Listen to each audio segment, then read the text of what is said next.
ধারাপাতের আজকের পাঠ্য হলো পশ্চিমবঙ্গ সরকার দশমের একটি কবিতা আয় আরো বেঁধে বেঁধে থাকি, লিখেছেন কবি শঙ্খ ঘোষ। এখান থেকে আমি কম বেশি 150 শব্দের মধ্যে যে উত্তর, অর্থাৎ 5 নম্বর মানের যে উত্তরগুলো হয়, তার মধ্যে যে ইম্পর্টেন্ট প্রশ্নগুলো রয়েছে সেই প্রশ্ন এবং তার উত্তর নিয়ে এসেছি আমার ধারাপাতের পক্ষ থেকে। আয় আরো বেঁধে বেঁধে থাকি এবছর ভীষণ ইম্পর্টেন্ট ইউনিট টেস্টের জন্য, আর যেহেতু পশ্চিমবঙ্গ সরকার দশমের ইউনিট টেস্ট একেবারে নকিং দ্য ডোর, তাই জন্য এই প্রশ্নগুলো আমি আমার দশমের বন্ধুদের অনুরোধ করব তোমরা অবশ্যই প্রশ্নগুলো তৈরি করো।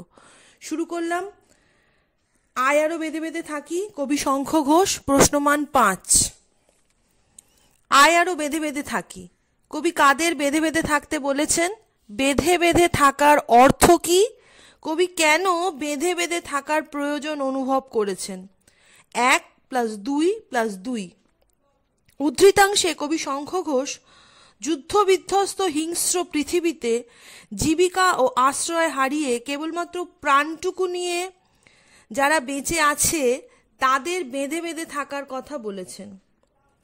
2, সেকেন্ড পার্টটা, বেঁধে বেঁধে থাকার অর্থ সঙ্গবদ্ধ বা ঐক্যবদ্ধ হয়ে থাকা। সভ্যতার যখন চরম সংকট, তখন সাধারণ মানুষ বিচ্ছিন্ন না হয়ে সহযোগিতা ও সহমর্মিতার মধ্যে দিয়ে নিজেদের মধ্যে মানবতার বন্ধনকে সুদৃঢ় করার অর্থই হলো বেঁধে বেঁধে থাকা।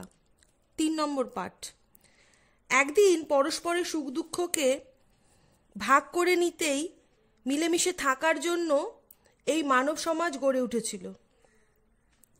সাধারণ মানুষের একতা, সহযোগিতা, সহাবস্থান ও সর্বোপরি সহমর্মিতার কোনো বিকল্প হয় না। দেশের চরম সংকটের দিনে মানুষ যদি নিজেদের মধ্যে সুদৃঢ় বন্ধনে আবদ্ধ থাকে, তাহলে যে কোনো অশুভ শক্তিকেই পরাজিত করা যায়। তাই বলা হয় একতাই বল। সংঘবদ্ধ মানুষ যখন বিরাট শক্তিতে পরিণত হয়, তখন হামলাকারী যুদ্ধবাজ সাম্রাজ্যবাদী শক্তিও সেই ঐক্যবদ্ধ মনুষ্য শক্তিকে ভয় পায়। এই কারণেই কবি বেঁধে বেঁধে থাকার প্রয়োজনীয়তা অনুভব করেছেন। নেক্সট 2 নম্বর প্রশ্ন, আমাদের ইতিহাস নেই অথবা এমনই ইতিহাস। এই লাইনটা তুলে এবার খুব ইম্পর্টেন্ট প্রশ্ন। উদ্ধৃতাংশে কবি ইতিহাস না থাকার বা থাকার প্রসঙ্গে কি বোঝাতে চেয়েছেন লেখো। উদ্ধৃত অংশটি কবি শঙ্খ ঘোষ রচিত আয় আরো বেঁধে বেঁধে থাকি কবিতার অংশ।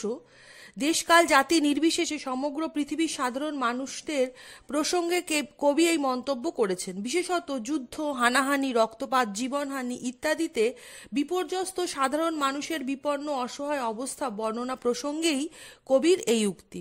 ইতিহাস না থাকার অর্থ, সাধারণ মানুষের বেঁচে থাকার অধিকার, তাদের পছন্দমতো জীবিকা গ্রহণ বা আশ্রয় ও নিরাপত্তার অধিকার অত্যন্ত অনিশ্চিত। তার উপর সামাজিক ও রাষ্ট্রীয় সংকটকালে এই অধিকারহীনতা আরও প্রকট হয়ে ওঠে। খেটে খাওয়া সাধারণ মানুষদের কথা কে বা জানে বা জানতে চায়? কে খবর রাখে তাদের বঞ্চনার ও না পাওয়ার? ইতিহাস কেবল রাজা মহারাজা বা ক্ষমতাবানদেরই হয়ে থাকে। আম জনতার মেহনতি মানুষদের কোনো ইতিহাস নেই। তারা ইতিহাসে স্থান পায় না বা তারা ইতিহাস থেকে উপেক্ষিত। যুদ্ধ বিধ্বস্ত স্বদেশে আশ্রয় হারিয়ে উদ্বাস্তু হয়ে এরা দেশে দেশে শরণার্থী হয়ে ফেরে, কিন্তু এদের কোনো উল্লেখ কোনো ইতিহাসে থাকে না। বঞ্চনার ইতিহাস, আসলে শোষণ, বঞ্চনা, অত্যাচার, অবহেলার ধারাবাহিক ইতিহাসই হলো সাধারণ মানুষের ইতিহাস। যুগে যুগে, এমনকি এই শতকেও উন্নয়নশীল বা অনুন্নত দেশগুলিতে উন্নত দেশগুলি হিংসা ও অশান্তির ভয়াবহ পরিবেশ তৈরি করে সাধারণ মানুষের জীবনকে বিপর্যস্ত করেছে। এই বিপর্যয়ের ও সহায় সম্বলহীনতার কথাই হলো সর্বহারার ইতিহাস। তাই তথাকথিত ইতিহাস এদের নেই, আছে জীবন যন্ত্রণার এক অব্যক্ত করুণ ইতিহাস। নেক্সট 3 নম্বর, আমাদের চোখ মুখ ঢাকা। চোখ মুখ ঢাকার অর্থ কি? এই পরিস্থিতিতে আমাদের কি করা উচিত? 3+2। কবি শঙ্খ ঘোষ আয় আরো বেঁধে বেঁধে থাকি কবিতায় বিশ্বের জনসাধারণের বিপর্যস্ত জীবনচিত্র তুলে ধরেছেন এবং তাদের প্রতি সমদরদি কবি নিজেকেও তাদের একজন মনে করে আমাদের শব্দটি ব্যবহার করেছেন। চোখ মুখ ঢাকার অর্থ, এই শতকেও সাম্রাজ্যবাদী শক্তি পৃথিবীতে ধ্বংসলীলা চালিয়ে যাচ্ছে, চরিতার্থ করছে নিজেদের লোভ, হিংসা আর নিরীহ সাধারণ মানুষের চোখ মুখ বেঁধে সেই বদ্ধভূমিতে অসহায়ভাবে মৃত্যুর প্রতীক্ষায় দাঁড় করিয়ে দিচ্ছে। সাধারণ মানুষ যাতে প্রতিবাদ করতে না পারে, শাসকের অন্যায় দেখতে না পায়, তাই তাদের চোখ মুখ সব ঢাকা থাকে। এক কথায় গণতন্ত্রের কণ্ঠ রোধ করে যুক্তিবাদী দৃষ্টিভঙ্গিকে আড়াল করে এই স্বার্থান্বেষীরা অন্যায়, অত্যাচার ও ধ্বংসলীলা চালায়। আমাদের কর্তব্য কি? এই বিপর্যয়ের মুখোমুখি দাঁড়িয়েও কবি কিন্তু নিরাশ বা হতাশ হয়ে পড়েননি। সাধারণ মানুষকে আহ্বান জানিয়ে কবি বলেছেন, আয় আরো হাতে হাত রেখে আয় আরো বেঁধে বেঁধে থাকি। সংকট যতটাই তীব্র হোক, এই পরিস্থিতিতে সর্বহারা জনগণকে আরো ঐক্যবদ্ধ হতে হবে, পরস্পরের সঙ্গে আরো সুদৃঢ়ভাবে জুড়ে থাকতে হবে। এইভাবেই জোট শক্তির সাহায্যে সাম্রাজ্যবাদীদের বিরুদ্ধে রুখে দাঁড়ানো সম্ভব হবে। নেক্সট, পৃথিবী হয়তো গেছে মরে। কবির এই সংশয়ের কারণ কি? পৃথিবী যদি বেঁচে থাকে তবে কিভাবে বেঁচে আছে? 2+3। 21 শতকের কবি শঙ্খ ঘোষ তার আয় আরো বেঁধে বেঁধে থাকি কবিতায় বলেছেন, পৃথিবী হয়তো গেছে মরে। এর দ্বারা একথা খুবই স্পষ্ট যে মানব সভ্যতা আজও হিংসা মুক্ত হতে পারেনি। পৃথিবীর যে তৃতীয় বিশ্বের উন্নয়নশীল দেশগুলি রয়েছে, যেমন ইরাক, প্যালেস্টাইন, কুয়েত ইত্যাদি, তারা উন্নত শক্তিশালী সাম্রাজ্যবাদীদের ধ্বংসাত্মক কর্মকাণ্ডের কারণে অশান্ত, বিধ্বস্ত। লক্ষ লক্ষ মানুষ আজ গৃহহারা, স্বজনহারা, উদ্বাস্তু। মানবতা আজ ভুলুণ্ঠিত। যে সুস্থ সুন্দর পৃথিবী মানুষের কাম্য, সেই পৃথিবী আজ কোথায় যেন হারিয়ে গেছে, হয়তো শেষ হয়ে গেছে। তাই কবির এই সংশয়। রাজনৈতিক ও ভৌগোলিক সীমা নির্বিশেষে দেশে দেশে সাধারণ নিরীহ মানুষের জীবন বিপন্ন।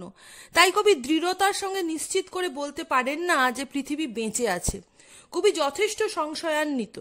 তবুও যদি পৃথিবী এই চরম দুর্দিনে বেঁচে থাকে, তবে সে চূড়ান্ত বিপর্যয়ের মধ্যেই বেঁচে থাকবে। কারণ পৃথিবী জুড়ে সর্বত্র হিংসার তাণ্ডব, মৃত্যুর নিষ্ঠুরতা। যুদ্ধ বিধ্বস্ত দেশ ছেড়ে মানুষ পাড়ি দিচ্ছে অনিশ্চিত ভবিষ্যতের দিকে। আকাশপথে ক্রমাগত বোমাবর্ষণ হচ্ছে, শিশুরাও তার শিকার হচ্ছে, ঘর বাড়ি সব গুঁড়িয়ে যাচ্ছে।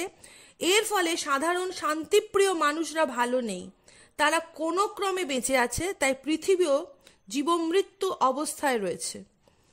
আয় আরো বেঁধে বেঁধে থাকি থেকে প্রশ্নমান 5-এর আমি 4টে প্রশ্ন, সম্ভাব্য গুরুত্বপূর্ণ প্রশ্ন, তার উত্তর ধারাপাতের পক্ষ থেকে আমার দশমের ছাত্রছাত্রীদের জন্য পরিবেশন করলাম।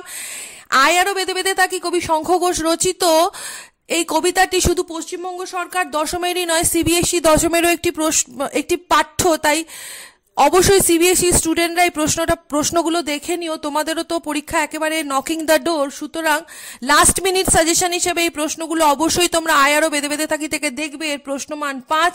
আশা করি তোমাদের কাজে আসবে। অনেক শুভেচ্ছা দিয়ে আজকে ধারাপাতের অনুষ্ঠান শেষ করছি। নতুন বিষয় নিয়ে আমি শর্মিষ্ঠা আবার খুব তাড়াতাড়ি ফিরে আসবো।